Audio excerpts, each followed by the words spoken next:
regulars, and welcome new listeners to the Reese on the Regular podcast. Today, I have my best friend in the world, Jenna, with me. I'm so excited. Hi, everyone. My name is Jenna Depetrillo. I am going into my senior year at URI for nursing, and I am Reese's best friend. Oh, yes, she is.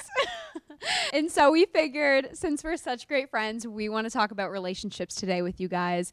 Not only friendships, but relationships with family, work relationships, because me and Jenna actually know each other through work, which is crazy because I sometimes forget we both work for the same company now. Me too. We're just like such good friends. Relationships with boys, you know, we're getting real deep and just cover, you know, how to have stronger relationships overall in your life. But I wanted to just kind of start by talking about how we even met. So from my perspective, we first met on a trip At the airport. that we were in the airport that we were taking to Punta Cana for work that we both had won based on our awesome performance in work.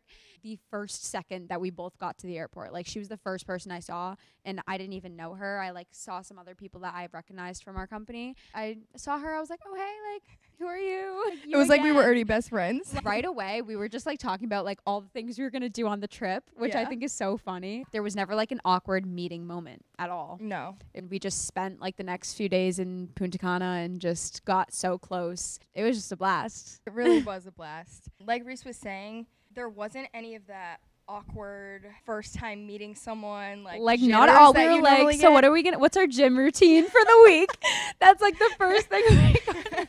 Planned literally everything from the morning when we woke up. We were gonna do yoga for sunrise, Which we did yoga. We did. And then we planned like our other 4 days of like Monday we're going to do chest and Tuesday tries. We only worked out one day of the trip, but honestly, like I'm proud we did that. Yeah. And then we did the yoga, which was like so much fun. Yeah, that was really, really fun. We probably had a conversation and within 5 minutes, I knew that this girl was going to be one of my closest friends. Just so crazy. We both met so many other people there too, but we just clicked. Like we just had such a good time together. So I feel like it's really important to recognize who your true friends are. What are some things that you think every true friendship should have? Friendships and relationships in general, I would say communication.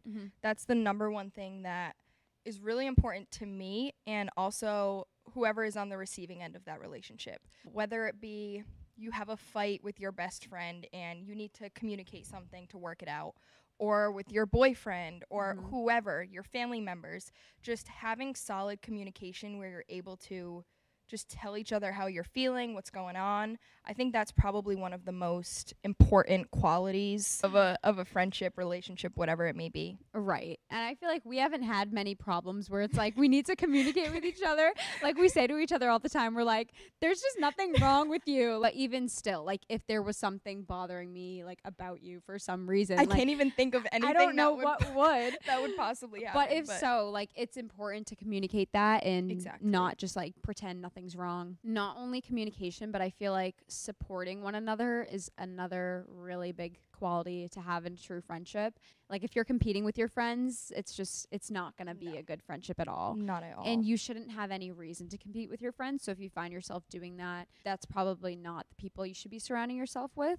And maybe you have some inner reflections to do. That too. You just never want to be in competition with other people. I agree. I think that does have to do with having like inner reflections and just realizing that you don't need to be in competition with anyone else. Besides yourself. Exactly. But just being able to like cheer your friends on, it's just important to be there for your friends and support them. We can kind of talk a little bit about an example of friendly competition. Right now, me and Reese are in a really big conference push period for our work. Yes. And Reese is just, it's not even a competition at this point.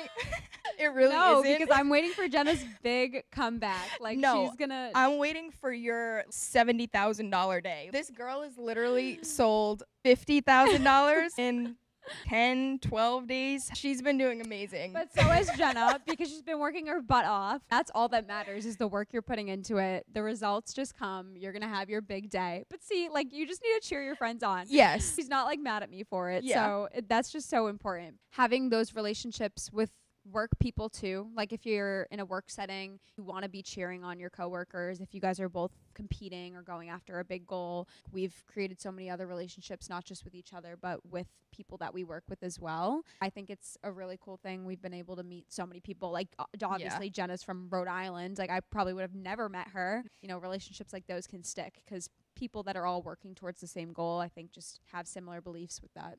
100%. Everyone that we work with, we're all striving to be the best. We all have really high goals for ourselves. And that's something that is really important when it comes to friendships and relationships in general. You want to surround yourself with people who not are better than you, but are striving for more because it pushes you to strive for more.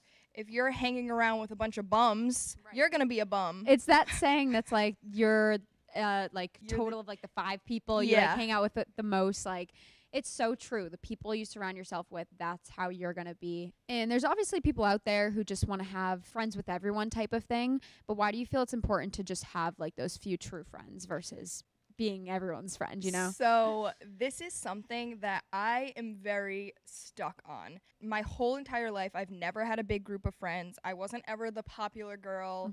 That just wasn't me. It wasn't my style. I've always been a 2, 3, 4 really close friend type of girl. Right. And the reason being is because I feel like you can really just work on those relationships. Exactly. And create extremely strong friendships that are going to last a lifetime. Kind of like Cutco. Exactly. It's just really important to find people that are your people. Right. I think that if you find 1, 2, 3 friends that you really connect with, those are the people that you'll be friends with the rest of your life. They'll be the friends at your wedding. They'll be the friends that you have kids with.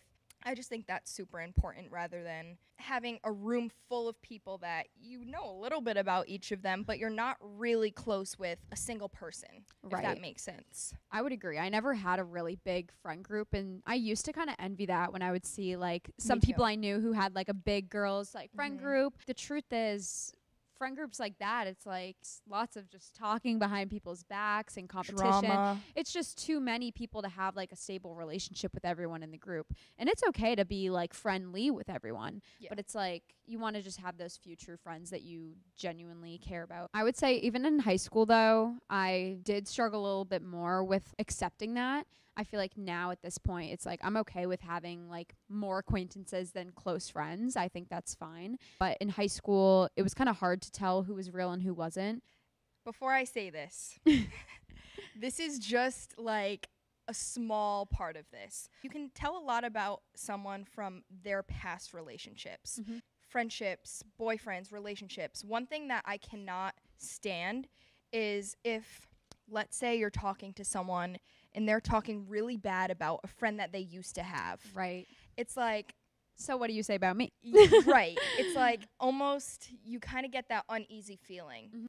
Don't get me wrong. There's definitely times where you have to vent, and I totally understand that. There's a very big distinction between venting to get something off of your chest and constantly just complaining. Yes. When people have many failed relationships, you kind of start to think, was it all of the people that they had, or was it the actual person that is kind of causing all these issues? So that's one thing that I would say is kind of like a red flag.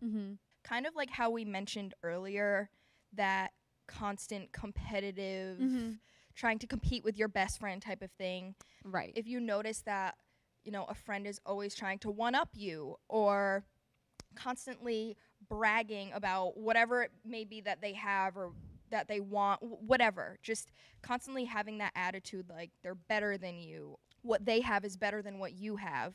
I'd say that's another pretty big red flag of this person is probably either jealous or extremely competitive in a relationship, and that's not, you don't want a competitive friend. No, and you also don't want to be that competitive friend. Like if you really find yourself competing with your friends, I mean, again, it's like an inner reflection thing that you should definitely do. But at the same time, like maybe you're just not surrounding yourself with the right people. If you want to feel good around your friends, you shouldn't have to compete with them.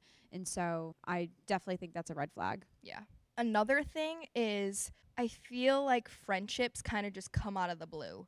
Right. You're not going out saying, oh, where can I find a friend? Do you want to be my friend? No, it's nothing like that. It's kind of like how we met. Right. We weren't like searching in the airport for a new friend. No. The friendships that come out of the blue like that are sometimes some of the strongest. Right. Just ones that you're not expecting. They're not like forced. Exactly. That's another big thing, is forcing a friendship or forcing a relationship. When you know it's time to go, you can't hold on. It prolongs the inevitable and it kind of just drags on something that you don't really want to drag on. So once you kind of have those points of, I don't know if I'm going to be friends with this person, you have to have that conversation with them and just let it go. Holding on to things that are just not benefiting you, it's not good for your mental health, even your physical health. You can get tired from dealing with toxic people. Right. It's just knowing when something's real versus when you have those inner gut feelings of knowing that maybe this friendship, relationship, whatever it may be, is not really suiting me at this point in time, and I need to take a step back and communicate how I'm feeling with this person. In the end, just kind of letting them know that this friendship is no longer suiting me. Right. And like, you have every right to do that if that's how you truly feel. And it can definitely be difficult, but if you know that's what's right for you, it's just so worth it in the end. The hard part about it blows over. It's just, you're in such a better place. Did you ever experience just like growing out of any certain relationships, and like, what's your thought on that? Yeah. So I've definitely had friends over the years that we do still stay in contact, but it's not like you're hanging out all the time, you're having sleepovers. Right. And there's certain things that I do miss about those friendships, you know, having a shoulder to cry on, just having those really strong moments in that friendship.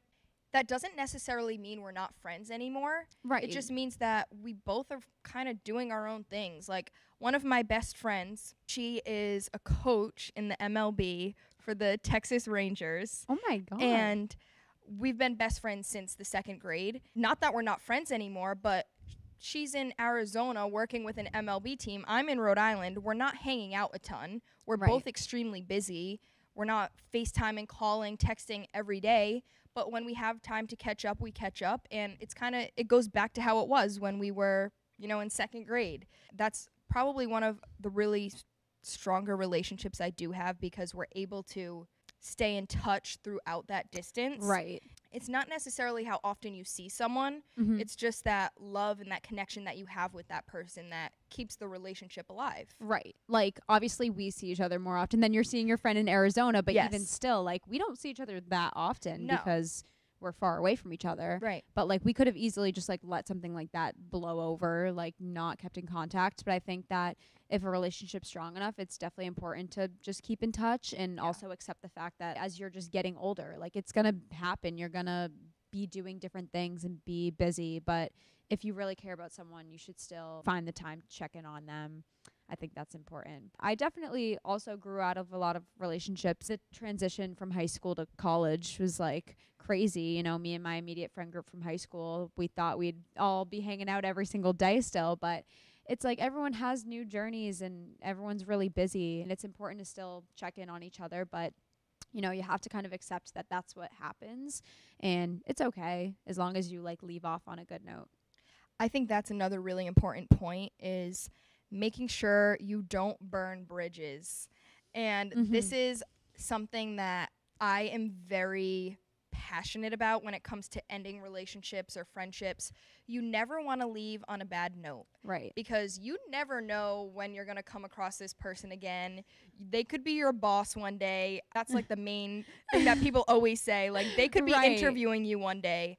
And it really is true. And not only for that, but just for personal reasons, it's like you don't ever want to have bad blood with someone. Yeah, and just like the unsettled feeling. Yeah.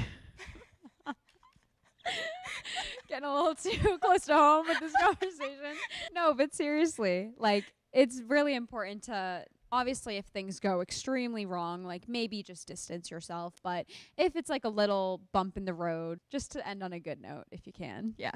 Obviously, nowadays, friendships are a little bit different with the idea of social media being just such a big thing. And honestly, social media portrays all sorts of things differently, whether it be friendships or, you know, families. So I don't know what your thoughts are on like how social media is portraying things, but it's important not to always look on social media and, you know, see these big friend groups and think it's like something you should have, because a lot of those are, again, just not strong relationships.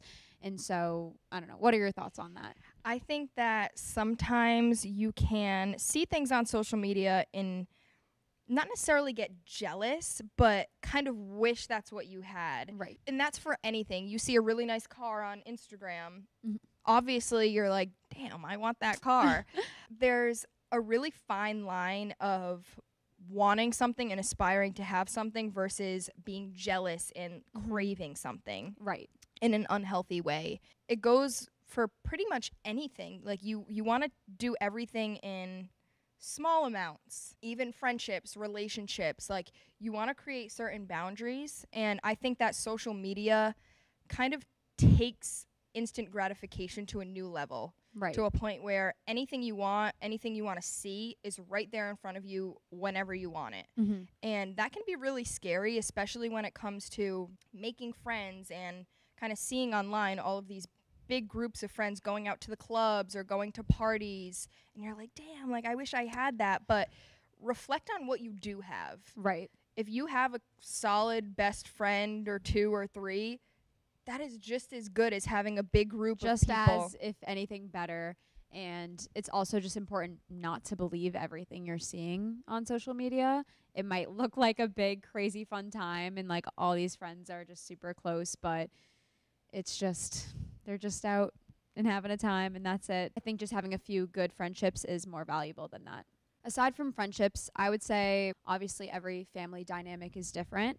But I think it's funny because Jenna and I both have two older sisters. We kind of have like a similar family dynamic. What's something that you feel keeps your family strong? Both Reese and I come from a big Italian family. Yes. And I'd say that one of the things that honestly keeps us really close is food. Yeah. Because whether it be a Friday night we're going out to dinner together, or on Sundays we do our family dinners, and you know, my mom or my grandmother will make a big meal and we'll all get together and just talk, eat food, catch up. I'd say that's probably the main thing that draws us together. Right. I feel like in any Italian family, food is like your source of happiness, I guess. It's like I'll be in the kitchen cooking with my mom, and that's like spending quality time together, or just like when the food's ready, everyone's down together in the kitchen having Sunday dinner. I just think it's so important with different family dynamics and backgrounds. Like everyone's gonna have their own traditions, but definitely for Italians, it's got to be food For sure. that brings us together. How old are your two older sisters? So my oldest is 30. She's going to be 31. And the middle sister is 29. And next year she's going to be 30. That's exciting. Yeah. And so I say I have two older sisters. Just I also have a twin sister too, who's technically older. So I guess I have three older sisters. But my twin, and then my other sister's 25, and then my other's 27. I could be so wrong with that. I think it's fun having older sisters, people to look up to. That's another thing. Like you don't want to compete with your family, especially either. Just having people to look up to has always been great. Yeah. Not only that, but you're the youngest. Yes. I'm also the youngest. So for me, I got away with a lot more than my sisters got away with. Right. And if they're seeing this, they're going to be like, ugh. But everything that they had to wait for, I got a lot faster being the youngest. In a way, it was fun to kind of like nag on them for that. Right. But seeing how they experienced life through high school and college, it gave me kind of like a stepping stone and a baseline to see how I wanted to go about my high school and college life, I guess you could say. Yeah, like with my older sister Devin, like I only went to Arlington Catholic for high school because she went there, and then like with college applications, like I would not have known what to do if like she didn't help me out a ton with that. And so I think it's awesome just having an older sister. It would be very different with like an older brother even, I think too. Like it's just we kind of went through the same things and like could learn from each other. Kind of tailing along the edge of that, I relate more to my older sister in the fact that we're both very school driven. She also went to nursing school, and I didn't necessarily copy her. She's going to probably say I did, but I didn't.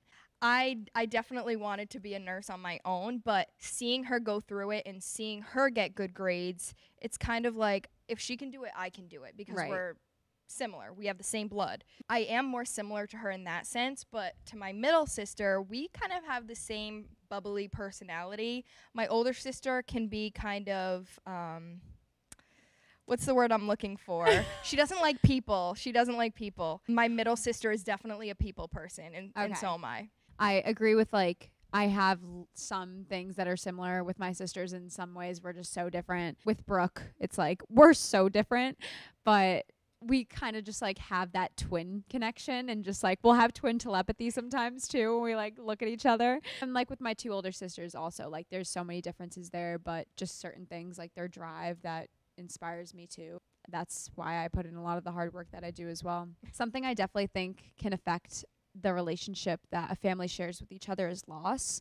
Like, when my grandparents had passed away, my family, we definitely got a lot closer. We had to go through that trauma together. And so I know obviously you had some loss in your family too. I think that one of the main things that you can kind of take away from loss, like you said, everyone gets closer. You know, you really do see what true family is like during those really, really hard times, because everyone comes together to support each other, make everybody feel better about the situation. You just realize that time is really limited, and it's just important to keep a good relationship with your family while you have them. I'd say that's probably the main thing, is making sure that, kind of going along to the other just friendships, relationships, burning bridges with friends is a different story. Burning bridges with your family is like a no-no. You never want to, you know, have any type of rift in a relationship with your family member. If something were to happen, I'd say the main thing you want to do is fix that. Right. Because your family is the most your important family is people everything. that you have. Family is everything. This summer, I'm really excited. Me and my family are spending the last week of the summer down the Cape, which is kind of like in honor of my grandmother, because she lived down the Cape like her whole life. And so it's just important to, you know, do fun things like that with your family, spend that quality time with them while you have it. Kind of tailing on that, Reese is actually coming on my family trip to Mexico. Oh, yeah. And we're so going to have a blast. Oh, my God. It's going to be amazing. I'm so excited. You guys will see lots of Mexico footage. That's coming up. What is it? Like 2 weeks or 3 August maybe? 12th. Oh, my God. Make it a priority to spend more time with family. Obviously, you don't need to go to Mexico with your family or even down the Cape, but like go out to dinner, just spend that quality time with them. I think that's something that as you're getting older, it's like, you know, kids find it harder to prioritize family like that, as if when they were little and, you know, always with their family. And so I think it's something that it needs to be prioritized, and just keeping a stable relationship with your family. Yeah. Because in the end, like, you'll always have your family. You won't always have your friends, but you'll always have your family. All right, so let's get into the tea now. Let's talk boyfriends, or just relationships with boys or girls, or whoever it is for you. But we both have boyfriends, so I think it's fitting to talk about that. What's your experience so far? So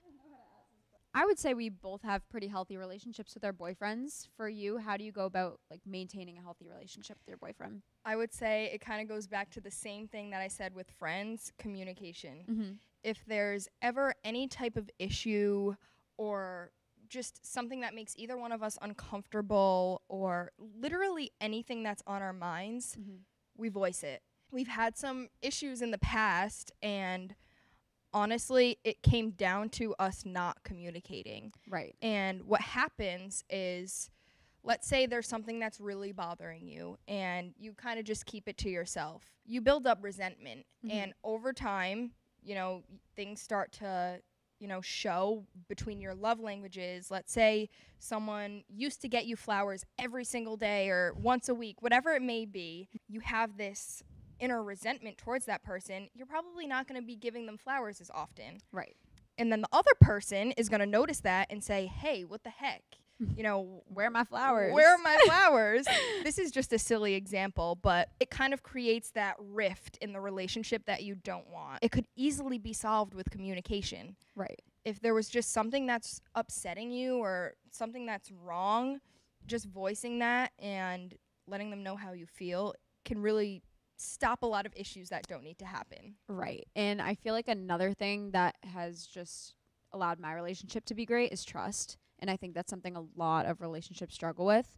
But if you can't trust the person that you're with, it's just not going to work. There's no fixing that. No.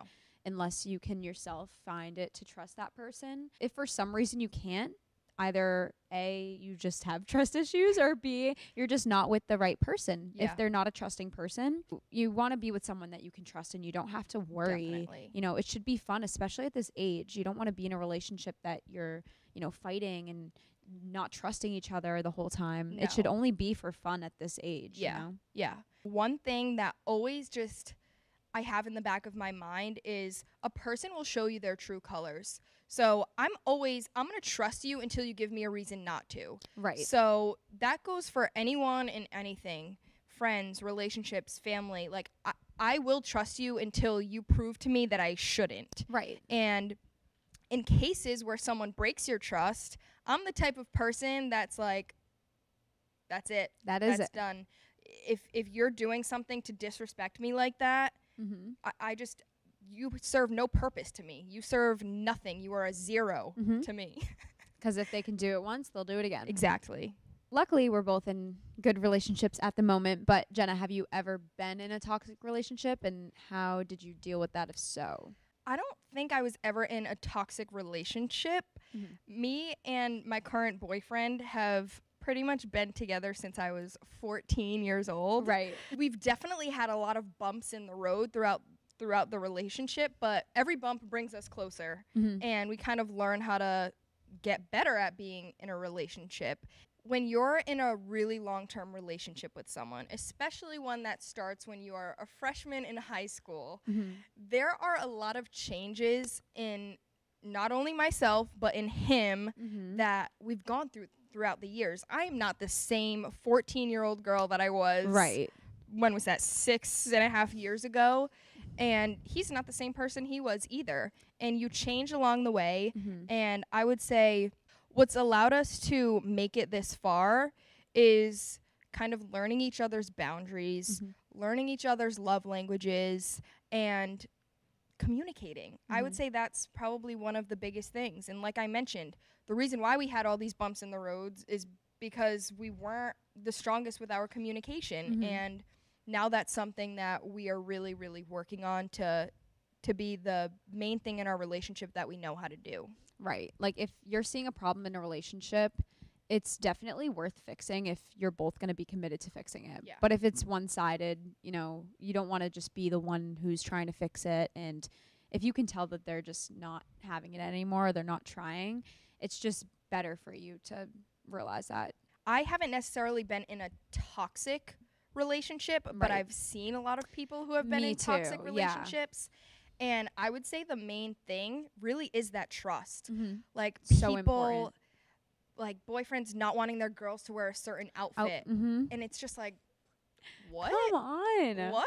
Like he should be like, damn, Damn. girl. Like There's just so many examples of manipulation. Manipulation is such a big thing that happens in toxic relationships. And just don't fall for it. don't fall for it, because it's really easy to fall for it. You know, someone at first is like, oh my gosh, you are so beautiful, you are amazing, kind of doing all the things that you want at first, and then over time you kind of start to see someone's true colors, and it's like a damn kind of moment. And like, sadly, like they're the one that's like stupid, but you feel stupid in the end. yeah, because you're like, how did I not see that? How did I fall for that? Right. A lot of people struggle with things like that, and especially when they're in a toxic relationship, people struggle to get out. Right. And it's kind of like this revolving cycle of manipulation, kind of just making yourself the victim. That's a lot.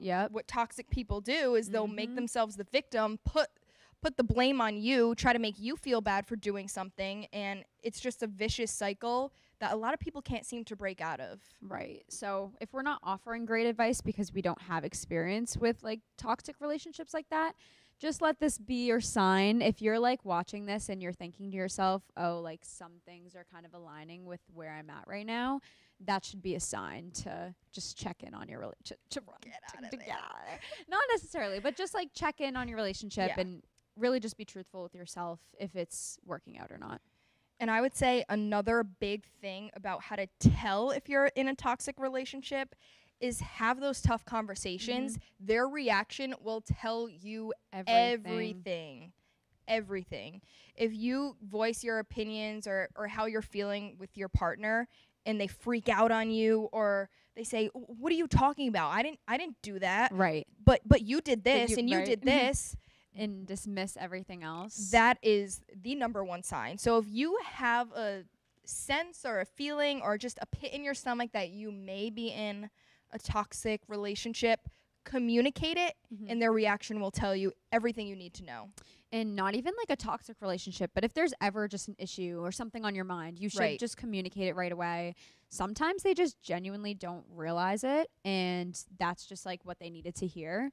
But obviously, if they're reacting in a different way, you know, that tells you everything you need to know. So for people who have these, you know, relationships that are kind of toxic or just not working out well, what do you feel is something that has been working out well for your relationship, or just like a good memory or something that you want to share? So I would say, obviously, communication. But aside from that, is really getting to know each other's love languages. So I don't know if I've ever talked to you about this, but my love language is not physical touch. I don't like to be touched. Like at night, if he's trying to cuddle me, I'm like, I just don't like it. It's not something that I don't like it. Right. And that's his love language. It's been a whirlwind because I've been trying to work on it and getting better. And I think I have been. And on the other end, my love language is acts of service.